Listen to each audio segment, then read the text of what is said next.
क्या जी कौन लगे है ना, जी नहीं लगता। जी नहीं लगता उसका कारण है ना भी जी संसार में अगर हमारा नहीं लग रहा तो ये पक्का है भी कहीं ना कहीं तो जी लग गया। जी तो एक ही है, जैसे गोपियां कहती है ना, उदो मन, मन है एक, एक मन।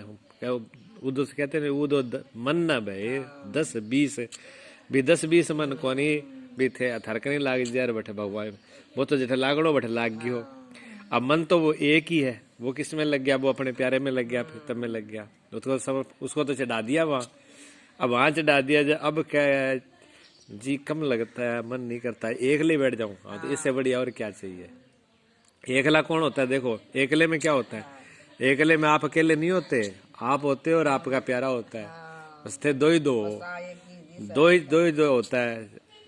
जैसे प्रेमी प्रेमी जोड़ा हुआ है ना, तो वे ये सोचा अभी कोई ना हो, मैं एकला बैठे बात कर ले, हाँ उनसे कोई बात नहीं करे। ऐसे भगत जो है भगवान के साथ उसकी प्रीत लगी होती है, तो वो अपने प्रीत में उसका मन ये होता है भाई संसार कोई बात ही ना करे, कोई बुलाए ही ना, मैं अकेले ही बात करता रहूं, और अपने में मस्त हो जाता है। जितना वो अकेला होता है उतना ही मस्त हो जाता है। और जितनी भीड़ होती है बाहर की तरफ ध्यान होता है, बाहर के लोग जितने ज्यादा होते हैं उतनी उसको बेचैनी होती है। फिर ये लगता है क्यों कर रहे हैं बात, क्यों आ रहे हैं, क्यों बोल रहे हैं। हाँ तो ये जो हो रहा है ना, तो इससे घबराना नहीं आपको, ये बहुत अच्छा है, ये भगवान की कृपा है। ये तो जिस पे भगवान की कृपा होती है, प्रीतम की कृपा होती है, अनंत की कृपा होती है, उसको ये स्थिति आती है सबसे छूट जाना, एक अपने में मस्त हो जाना, कोई किसी से कोई मतलब नहीं है, बस एकांत। एकांत में आदमी कहाँ रहता है, हर आदमी तो देखो थोड़ी देर कह दे ना किसी को भी आपको अकेले बैठना है, आदमी को घबराहट होने लगती है, क्या काम करा लो बोले, पर मैं तो अकेले नहीं बैठ सकता, हाँ कमरे में नहीं, हाँ ना ऐसी वैसी बात सुहाएगी, क्योंकि वो अंदर से देखो पवित्रता जितनी आती जाएगी, जितना ही आप निर्मल और पवित्र होते जाओ, अब इतनी गंदी चीज नहीं सुहाएगी। बुरे को बुरा, शराबी को शराब अच्छी लगती है, बीड़ी पीने वालों को बीड़ी बुरी नहीं लगती, मांस खाने वालों को मांस बुरी लगती, लेकिन जो नहीं खाता उनको, उनके लिए तो कितना बदबू आती है। मांस खाने वाले को मांस में बदबू थोड़ी आती है, उसको तो अच्छा लगता है, हाँ ये भी खाता है।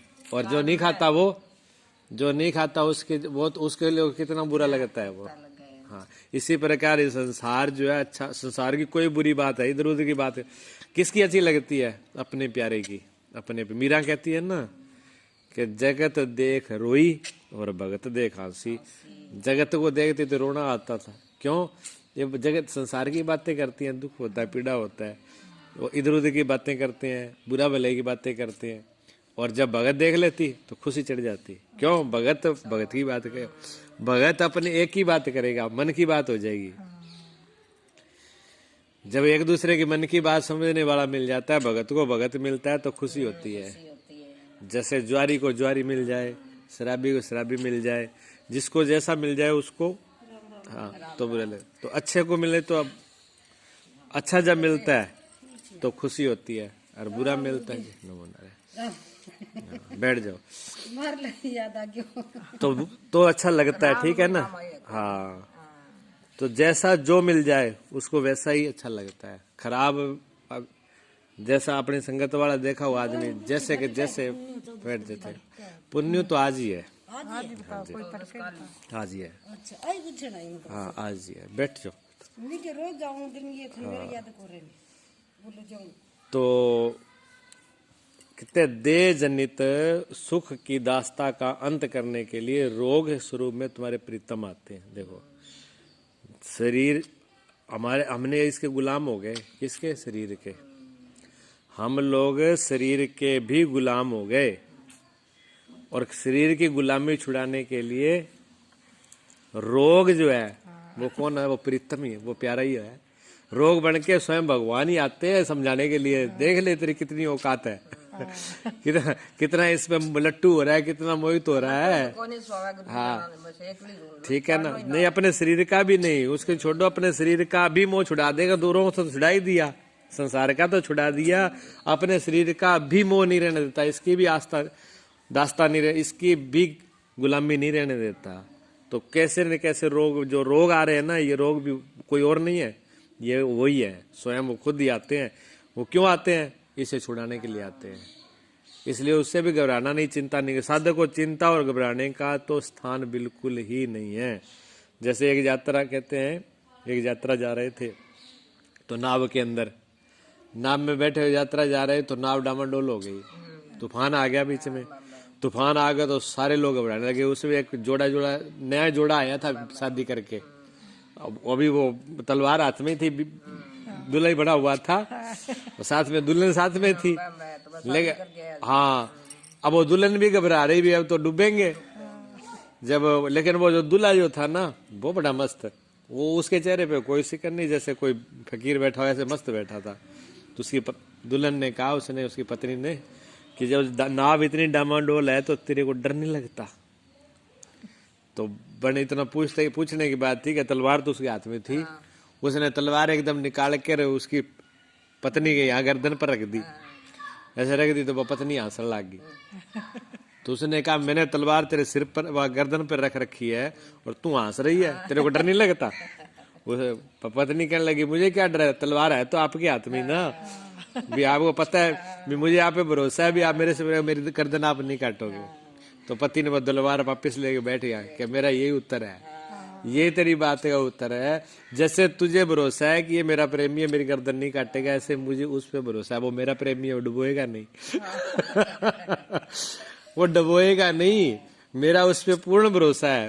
मैं उसका प्रेमी, वो मेरा प्रेमी है। वो मुझे कितना ही कष्ट दे दे, मेरी नाव कितनी संसार में डोले, कितनी लगे भी अब डूबे, अभी डूबे, तभी डूबने नहीं देता, तभी बचा लेता है। कितना ही कष्ट आ जाए, कष्ट में वो हमारा सुधार करने के लिए आता है, दुख में भी हमारा सुधार करने के लिए आता है। वो कुछ ना कुछ हमें देने आता है किसी न किसी रूप में। इसलिए मुझे डर नहीं है, मैं तैयार हूँ, ना मुझे चिंता है, ना मुझे घबराहट है। वो मेरे लिए जो करेगा वो अच्छा ही करेगा।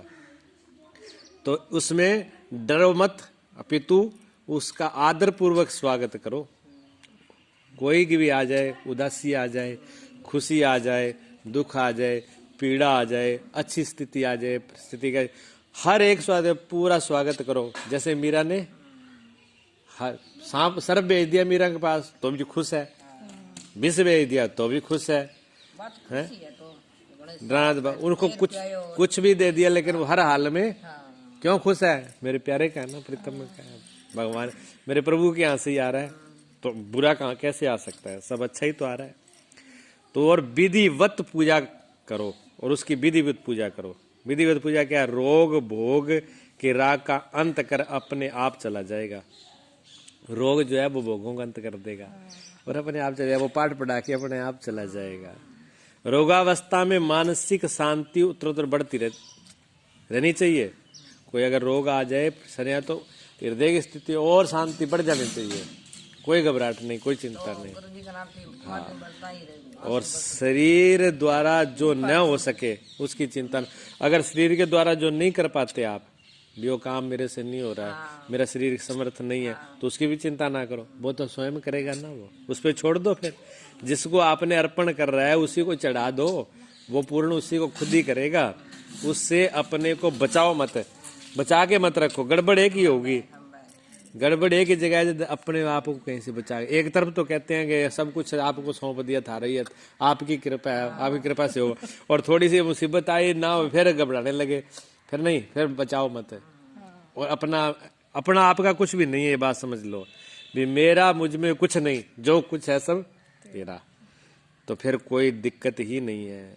स्वरूप से तुम किसी भी काल में रोगी नहीं हो। अपनी आत्मा स्वरूप से अपने आप खुद किसी भी काल में, किसी भी टाइम में आप रोगी हो ही नहीं। रोगी क्या होता है? शरीर होता है। सुखी दुखी कौन होता है? मन होता है। आप थोड़ी होते हो, आप तो जैसे देखने वाले हो, आप उसको देख रहे हो, उसका ज्ञान कर रहे हो, लेकिन आप सुखी दुखी नहीं होते, ना रोगी होते हो। केवल देह की तद्रूपता से ही तुम्हें अपने में रोग प्रतीत होता है। क्यों? शरीर के साथ, देह के साथ एक हो गए हम। जब शरीर और के साथ जब एक हो गए, संबंध जोड़ लिया, तब हमें ऐसे लगता है कि शरीर को रोग है वो मुझे ही हो गया, शरीर में तकलीफ हो रही है वो मुझे हो रही है, मन में गड़बड़ हो रहा है वो मेरे में हो रहा है। वो ऐसे लग रहा है जैसे मणि, कांच की मणि के साथ में अगर गुलाब का फूल रख दो तो वो ऐसी लाल दिखने लगता है। जहाँ लोहा देखा ना आपने, लोहा जब आग में रखा रहे तो रखा रखा बोला आग जैसे ही हो जाता है, आग जैसा हो जाता है, लेकिन लोहा तो लोहा ही रहेगा ना। इसी प्रकार वो लगता है कि हम हो रहे हैं दुखी सुखी रोगी, हम हो रहे हैं, पर हम दुखी सुखी रोगी नहीं हो रहे।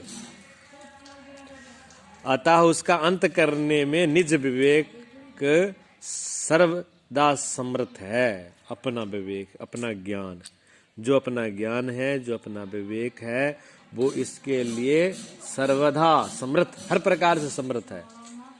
जब उसको देखोगे तो आपको एक एक चीज दिखाई दे, जैसी हाँ ये चीज है। आप ये तो नहीं कहते हाथ में कहते हो हाथ में दर्द है, आप ये तो नहीं कहते मेरे में दर्द है, ये तो कोई नहीं कहता। आप कहते सिर में दर्द है, लेकिन मेरे में दर्द ऐसे कोई नहीं। मैं सिर में दर्द है ऐसे तो कहते हो, लेकिन मेरे में दर्द ऐसे नहीं कहते आप। मेरा सिर दुख है, मेरा पेट दुख है, तो मेरा और मैं दो चीज है। इसलिए ये विवेक हमेशा बने रहे कि ये मैं इसके अंदर जरूर हूं, पर ये इतना भी मान लेते हो ना, जो इतना सा मान लेते हो कि ये मेरा है, ये गड़बड़ है। हाँ, ये मानना बिल्कुल, ये मत मानो कि मेरा है। जब उसको दे दिया, आप मान लो आपने जो चीज सदगुरु को दान दे दी, मान लो आप घर से कोई चीज लिया, वो आपकी थी, आपने बनाई, उसको बनाई भी आपने, थी भी आपकी, और आपने ले आके चढ़ा दी गुरुजी को। गुरुजी को चढ़ाने के बाद में फिर आप उस पर कब्जा करते हो, द्वारा लेते हो। अगर द्वारा लो तो फिर क्या माना जाएगा? फिर अच्छा माना जाएगा, बुरा? आपको बुरा लगेगा, जिसको दिए उसको बुरा लगेगा, और जो चार आदमी ने देखी है उनके सामने आप दे के वापस ले लो, कैसी देखा है ना, बद दिमाग का। इसका इतना ही दिमाग काम नहीं करता, चीज दे करके और दान दे के वापिस ले ले, कितना नालायक है। तो दूसरे लोग भी उसको बुरा कहेंगे ना। तो अब ना तो अपने को संतुष्टि होगी, ना जिसको दिया उसको होगी, ना देखने वाले को होगी। इसी प्रकार जब हमने सर्व कुछ परमात्मा के जब समर्पित ही कर दिया, सब दे ही दिया उसको, जब उसको दे दिया तो फिर अपना मानना सबसे बड़ी बेईमानी है, सबसे बड़ा अपराध है। चढ़ा दिया, छोड़ दिया तो छोड़ दिया। अब कुछ भी हो वो संभाले, उसकी जिम्मेवारी है। जिसको दे दिया, जिसकी जिम्मेवारी। अच्छा, ऐसे को दिया, ये तो नहीं अरे गिरे नत्थु केरे को दिया, वो संभाल नहीं पाएगा। जब वो सर्व समर्थ है, परमात्मा सर्वशक्तिमान है कि कमजोर है? परमात्मा कमजोर है कि शक्तिमान है? शक्तिमान है। जब शक्तिमान है तो सुन लो, शक्ति परमात्मा शक्तिमान है, कमजोर है? शक्तिमान है ना। जब शक्तिमान है, जब सब ताकत उस समय है, तो फिर डर किस बात का? अब छोटा बच्चा हो, उनको पता है मेरे माता पिता बलवान, वो फिर किसी से डरता है क्या? उसको भय तो नहीं आता, क्योंकि उसको पता है भी ये बलवान है। भले पिता डर जाए, लेकिन वो तो नहीं डरेगा है। तो जब हमने सर्वशक्तिमान को ही सब कुछ दिया हुआ है, तो फिर डर किस बात का?